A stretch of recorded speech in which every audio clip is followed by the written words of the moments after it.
give a fuck? Why do I give a fuck? Why do I try so hard? Why do I care so much? Welcome to Why Do I Give a Fuck? A cross-cultural conversation between myself, Deanne Tate, and Johanna Thompson. In these times of great struggle and possible shift, we ask ourselves, why do we give a fuck about any of it? How does the lens we see the world through impact what we see? And what do we do about it? Here we are having another conversation about what is it that we do about it? And so much has been going on personally in our lives and politically in our communities. And so, yeah, it's an opportunity for us to get back on the conversation that we have. Primaries have happened across the nation. And there's been some whoa moments. There's been some hooray moments. There's been some shocker moments. But it's what we have become used to as we go through this entire political scheme that's been going on since this new administration has been in administration. Yeah.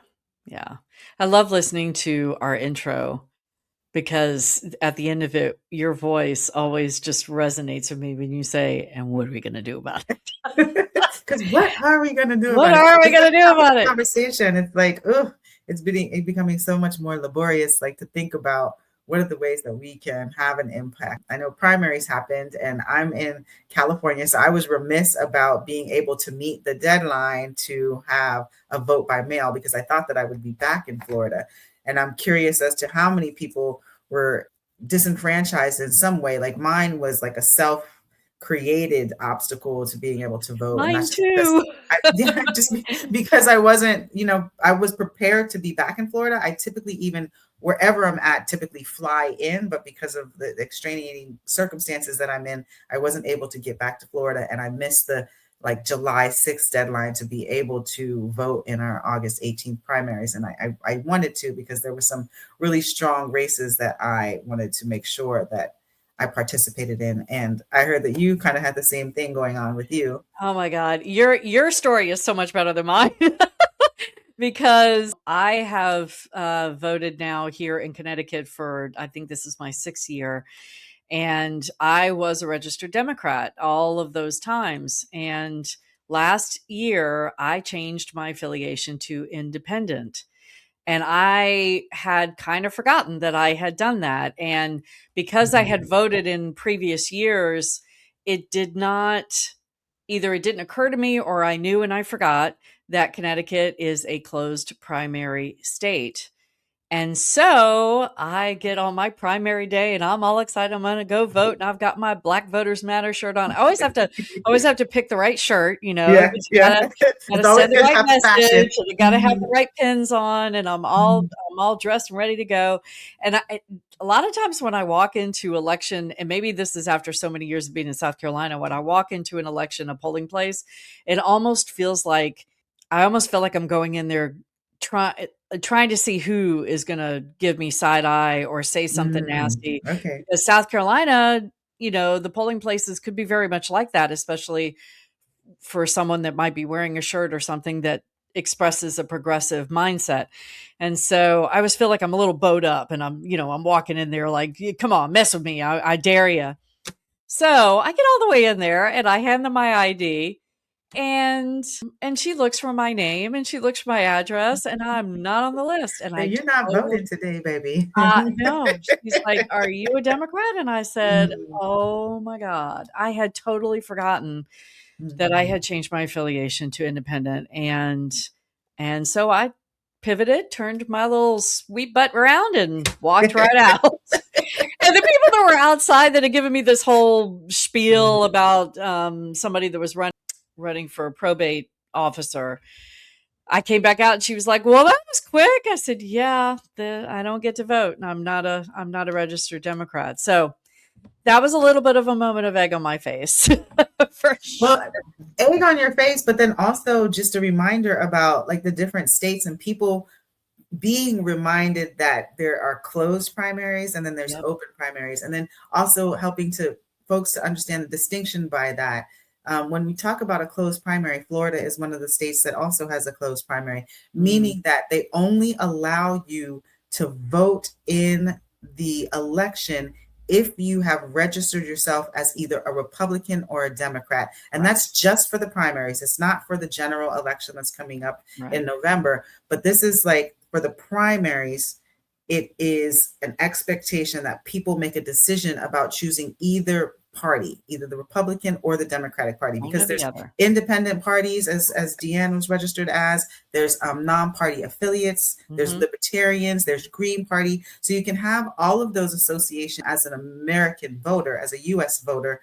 However, when there's a closed primary in the state, they only allow people who are registered Democrats or registered Republicans to actually vote in those primary elections. So I wanted to make those distinctions. And both of us were unable. I'm also considered a super voter in Florida. So I was on the computer looking at what the races are, looking at what the results are, really paying attention to some of the things that were going on, and then seeing all the things that were going on in the other states. And I was just like, after receiving all of the text messages on my phone every day that I had to stop to end from both parties, Republican and Democrats, after hearing people make their pleas for some of the major issues that were coming up, a lot of folks were talking about healthcare. A lot of folks were talking about disenfranchisement to the polls, and specifically in Florida, that's a lot that was happening.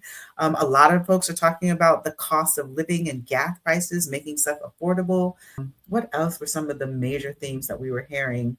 Did you say healthcare? Because I heard, healthcare was one of the first things. Yeah, that was a major thing. Oh, housing costs and affordability to be able to, live in the home or in the communities that you want to live in, especially for folks that are working long jobs. And then, of course, our migration immigrant population considerations. So a lot of those things were happening in conversation in Florida. But then I also was hearing Michigan had some interesting wins going on.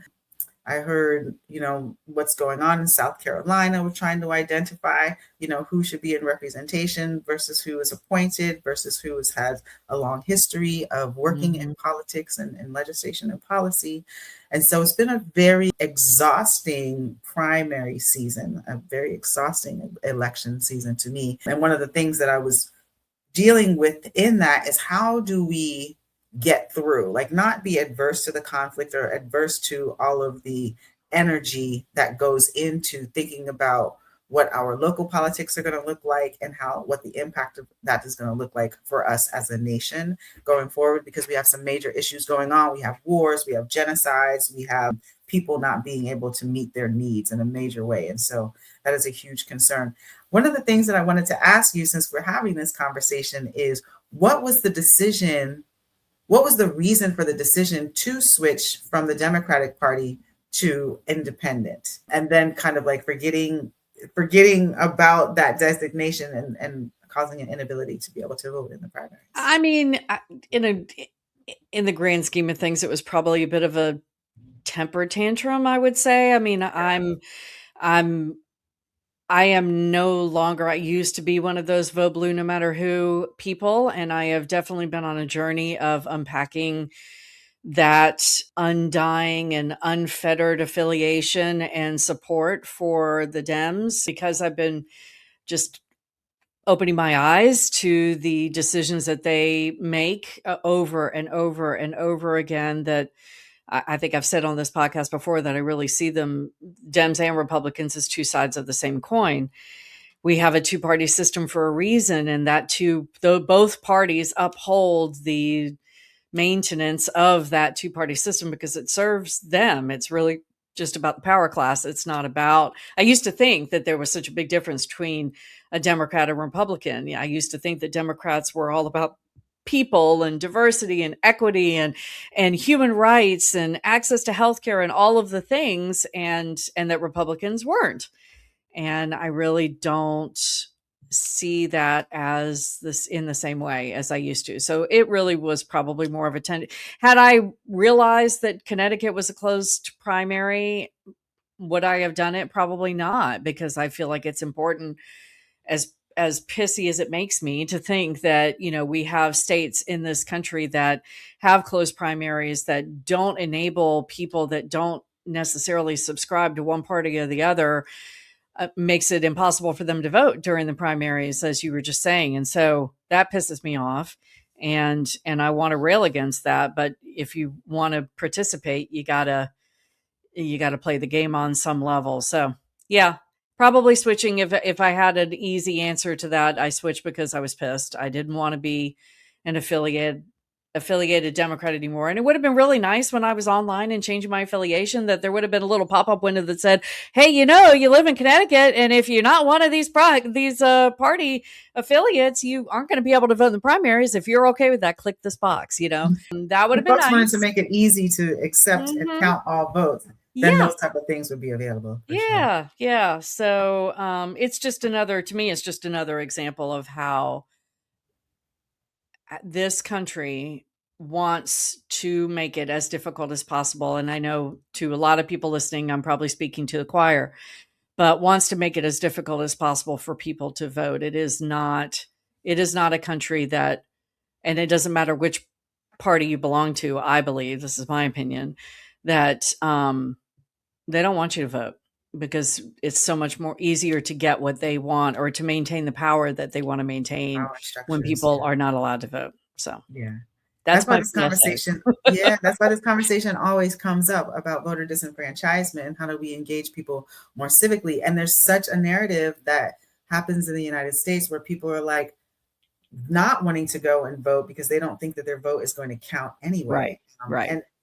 And as we're having this discussion, what is exciting to see in this moment is that the political economy is shifting, and what is defined as a Democrat is actually shifting. And we've seen that historically. Mhm. You and I were talking about this before we actually put record on to start the conversation.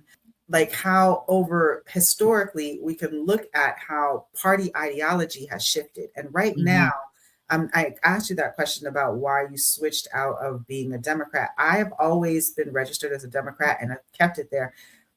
I want to also make the distinction to those out there listening is that you could be registered with one party affiliation and then vote however it is that you choose to vote. So if you're Sure. listening in different countries and everything like that, you can be a part of a specific party and vote when it comes to the In election. the general, yeah, in the Yeah, general in election, the right, way that you choose, depending on how your ballot comes to you. So I right. just wanted to make that clear. But in this moment, when what we understand as Republican and what we understand as Democrat, that the ideology of those parties, because people are so outside of having their needs being met, is shifting. And so we have this conversation about democratic socialists now, we have about democratic centrists now, we have really conservative Democrats. And then because I get information more from the Democratic Party, I'm not so sure, and I don't like to speak on things that I don't know about. But the Republicans, also have like kind of a conservatism that's happening there, some that are more MAGA aligned and related under the Republican Party. And so you are seeing like a spectrum even throughout the parties of how people's ideologies are shifting and changing and the way that those narratives are being blown up. Specific to, if we turn to some of the primary races that we can talk about, I know that in Michigan there was a saying, I do not remember the name of the person who was elected in a landslide, very much like what we saw in Florida with Angie Nixon. But this person, the tagline that was associated with him was that the many outvoted the money.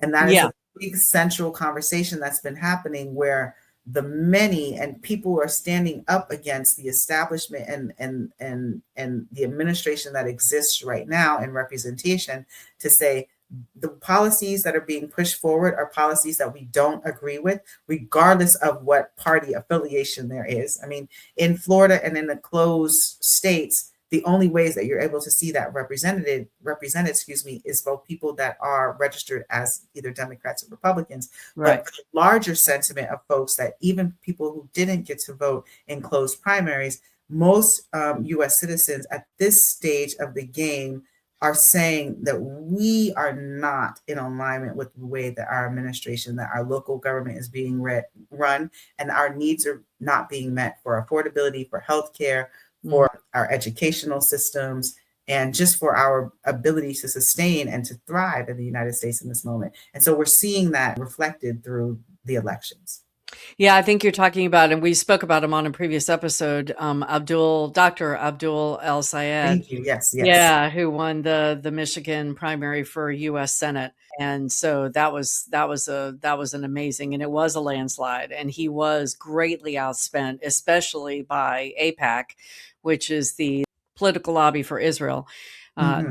They spent, for his opposition, they spent like 30 million, and he still won, which, we talked about this in the The previous same episode, thing. that Yeah. that's a big deal, in this country, because usually money equals wins. And so, and then another race that we were kind of, that you alluded to, that we were talking about in Florida, was also a US Senate race, primary race. Angie Yes. Nixon won Yes. her primary to Okay. run for US Senate in Florida, and she is a DSA member. Dr. El Sayed, I don't believe, is a DSA member, but she is.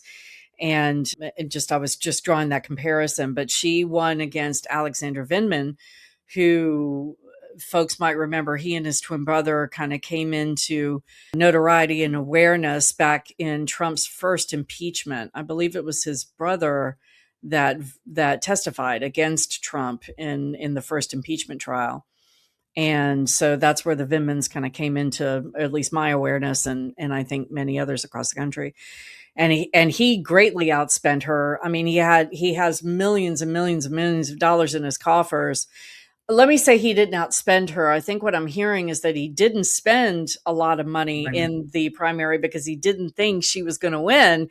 He raised a lot of money to go toward the general, when the general election rolls around in November, and a lot of that money's just sitting in his coffers because he didn't spend it. And she came out and won, and it was a big upset, a big upset. A So huge upset because it's like double digit winning, yeah, and also a large testament to like the sentiment of what's going on in yeah, states that are traditionally more conservative.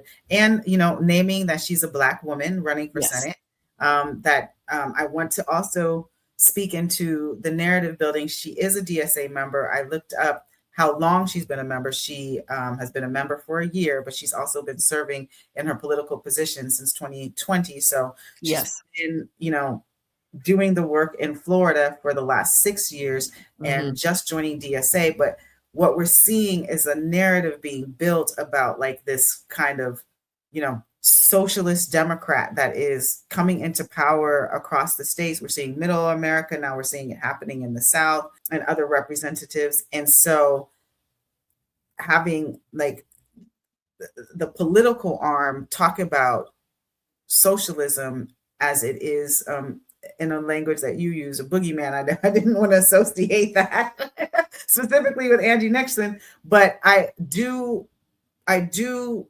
recognize how they are demonizing being a socialist and having an idea about different ways to run our policies with the Hmm. more consideration of a larger demographic of people, a united front of people who are saying we need our needs met. We would like to have universal health care. We would like to make sure that our young people have the education that they need. We would like to make sure that we can live in our homes. And that Hmm. is a different distribution of wealth than what we're Right. seeing under capitalism, which is not the free market that we speak into being a free market, because the free market only works for those who have access to the market to make a decision about supply and demand within the market. If you don't have the resources, if you don't have the money to play in the market, to buy in the market, to create products, to buy products, to trade products, then the market isn't free and it's not No. available to everyone. But the socialism ideology allows for a different redistribution of wealth so that more people have ability to thrive. And then when the least of us have their needs met, the greater of us have our needs met as well. And that is an understanding that is not being amplified as much as it's being demonized to think Right. about socialism. Right. Mhm. And Angie Nixon, I mean, she was a labor organizer, so she has a track record. And you had said that she has been serving in the Florida state rep office since 2020. So she has a track record, that people can look at, and apparently they really appreciate what she has fought for and what she has tried to affect change for her constituents at the state level. And so, but what's interesting to me when you asked me about why did I change my affiliation, I was thinking about also what I'm hearing about the aftermath of that primary. So she was running against a Black woman, running against this man that people came to know through the first Trump impeachment, he and his brother.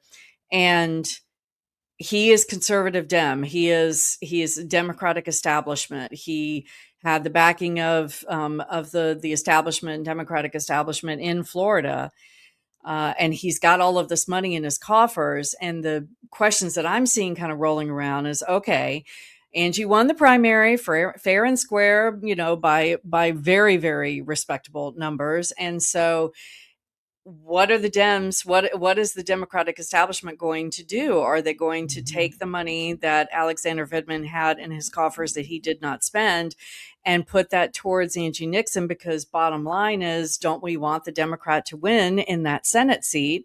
Or are they going to behave as we often see the Democratic establishment do and say, well, our guy didn't win, so you're on your own? And the fact that she's a Black woman and the fact that she has even the slightest affiliation with the Democratic Socialists of America makes it, as you said, they're building this narrative of why they wouldn't support her because she's this outside entity that we don't support. And this is exactly to my point about why I don't consider myself a Democrat anymore, because you can't tell me that you want to fight for human rights and access to healthcare and access to housing and, all of these things, and yet not support the candidate that the electorate obviously said we want over the other guy, but just because you got your panties in a twist because it wasn't the guy that you wanted and that would do your bidding. So yeah, well, that's the contention that I think that the Democratic National Party has to work with all of the folks that they supported and that they've kind of fed into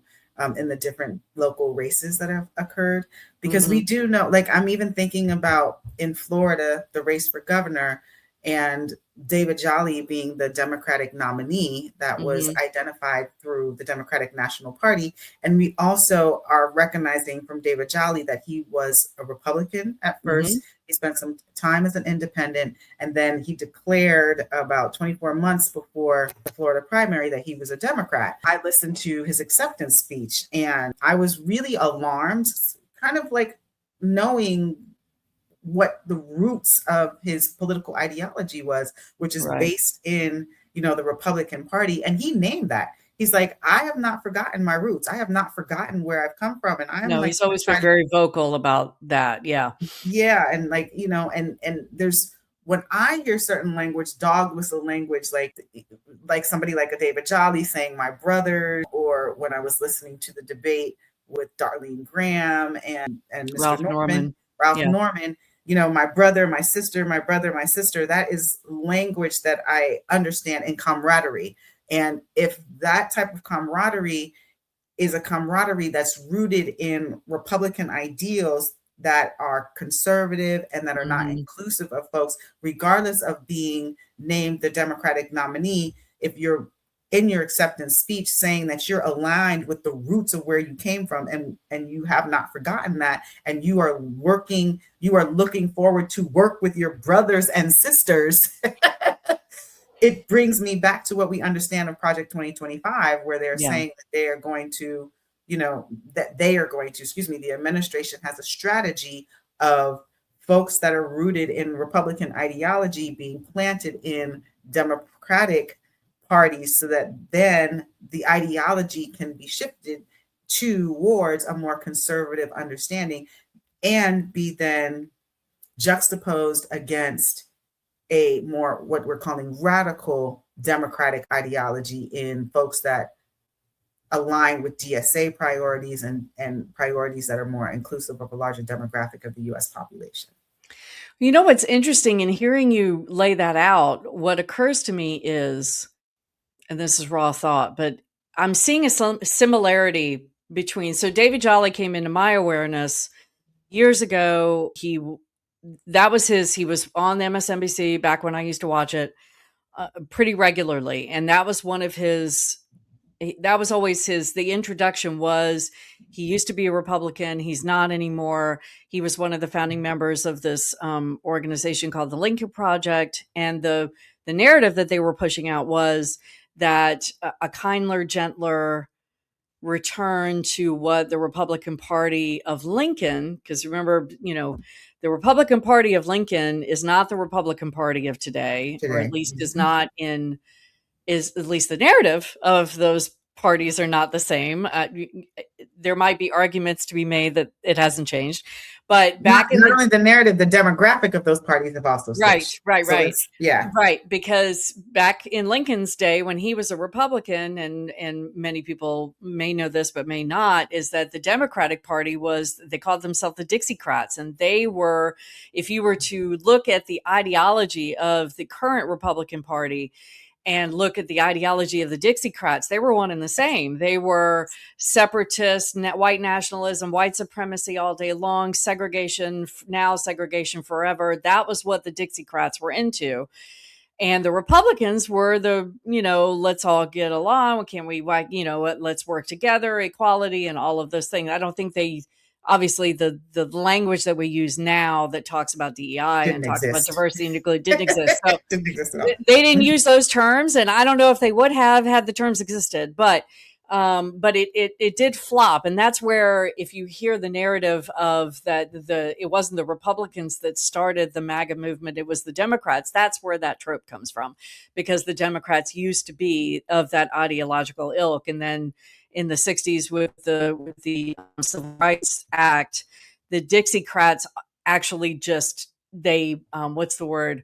White flight out of the Democratic Party, because the Democratic Party got the Voting Rights and the Civil Rights Act passed. And so they said, well, we ain't about that. So they fled over to the Republicans, and that's when the flip-flop happened. So I'm thinking about David Jolly's introduction and how he used to talk about how he was Lincoln Project. That's why we started this. We want to get back to the original, the Republican roots, and how it's almost like what you were just describing in my head, it sounded like we're trying to create a Republican Party that is separate and apart from the MAGAs, from the extreme right-wing place of the Republicans, a kinder and gentler Republican Party. Juxtapose that with what's happening on the Democratic side, where we're now seeing DSA candidates, DSA endorsed candidates, and then DSA affiliated candidates winning in their primaries and, moving up in the ranks when it comes to platforms and narratives and things that they're running on as being different. And they're being made to be the boogeyman by the Democratic establishment. And it's really interesting to me. I don't even see the MAGAs demonizing the kinder, gentler Republicans, but I do see the Democratic establishment demonizing the DSA. So it's in our electorate, I feel like we're trying to figure out how to have multiple parties, and probably wrongly still trying to fit within the two parties, the Democratic umbrella and the Republican umbrella. It's just like, let it just go and name it something else. But we haven't gotten to the part where we're ready to be outside of the scheme. And I just think that's interesting. It just occurred to me that what's happening, the split or the change that is happening on the Republican side is doesn't to me seem to be as demonized by the MAGAs as what the changes that are happening on the Democratic side being demonized by the Democratic establishment. I'm curious if that, how that lands on you. Yeah, okay, so I will go back to naming that I am seeing the political economy shifting, right? And what the ideology of the parties becoming more distinct on how people are aligning. So if we're looking at a bell curve, I would say Democratic Socialists are being named and demonized by those who have the power of the pen as, I don't know so much inside of the party, but those who have the power of the pen are building a narrative that the Sure. Democratic Socialists are extreme radicals, very much like, to me, the MAGA Republicans are. So, like, you got Democratic Socialist extreme radical, MAGA Republican extreme in their Republicanness. So you have those extremes within the party. And Right. then for those of us who are a little bit more progressive, we're seeing within the two parties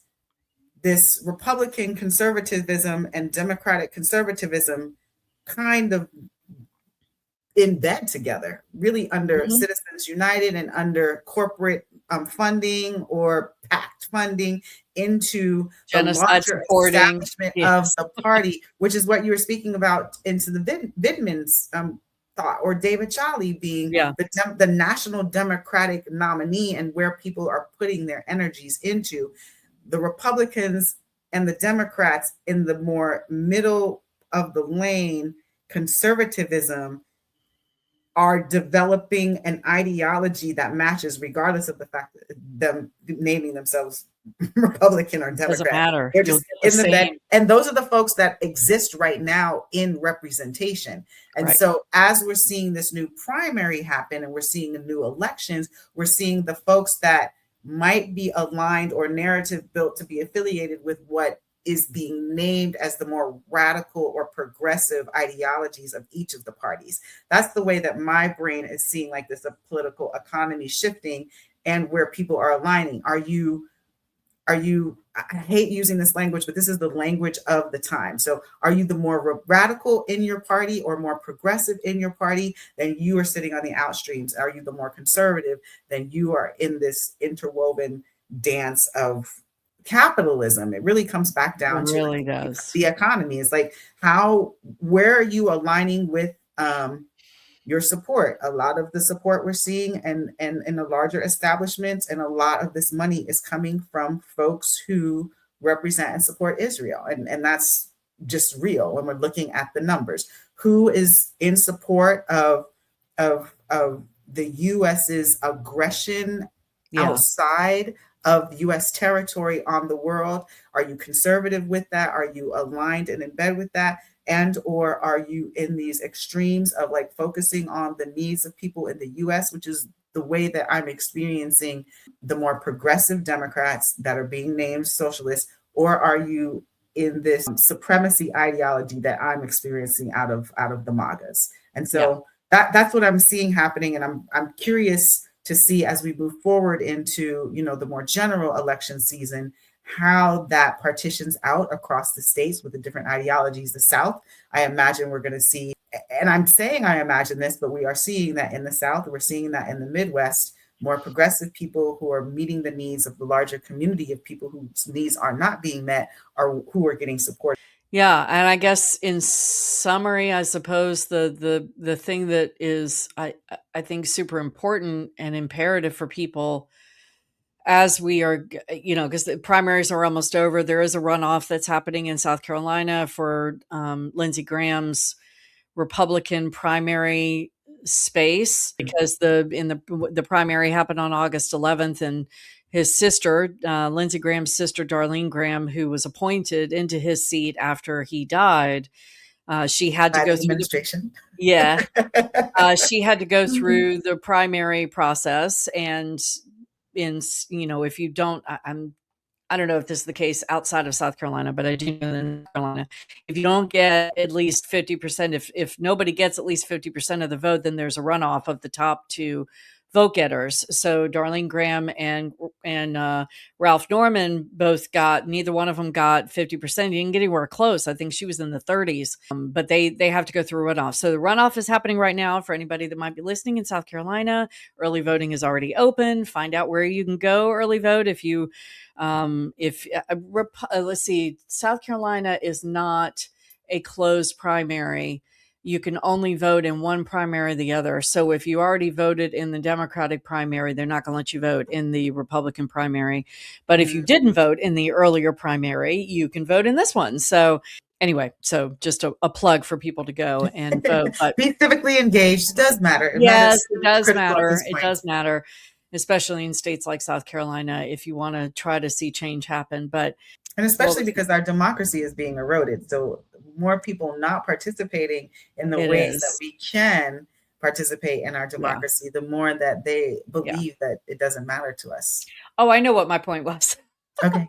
My point was pay attention to the narrative. So right Yes. now, the narrative kind of reigns supreme. It's not so much like, and maybe this has always been the case, but it's not so much, I think, of what the candidates say, although it is important what the candidates say, but also pay attention to what the narrative says, what the, like you said, the people with the power of the pen, either the journalists, either mainstream media, or if you're seeing lots of, newspaper headlines or whatever that lean one way or the other. I'm going to put in a plug for Ground News. Groundnews.com is a great website where they have the articles that are from all of the different affiliates, but what they do uniquely on Ground News is and this shameless plug, I'm not getting any money for this, but what they do uniquely at Ground News is they show you the bias. So they'll show you, they'll have an article on there that they then break down and says it's left leaning or it's right leaning or it's right in the middle. They talk about blind spots. So in the article, so it Beautiful. helps you understand media literacy, because that's one of the biggest, you need to pay attention to what the candidates are saying.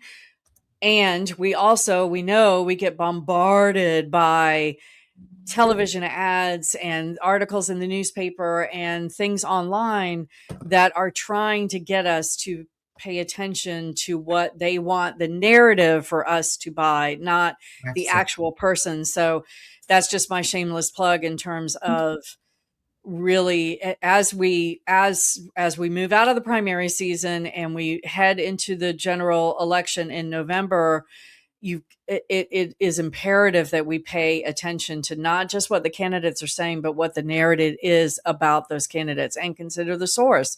Who are they selling it to? Who are they trying to influence? That's where we can make informed decisions. So that's my plug. I appreciate the plug. And until next time, we'll have another conversation. Yes, we will see you then. All right. Why do I give a fuck? Thanks for joining us. Until next time, as you move throughout your day, continue to ask yourself, Why do I give a Why Do I Give a Fuck is produced in collaboration with Johanna and Deanne. Music by Norwegian musician Water. See you next time.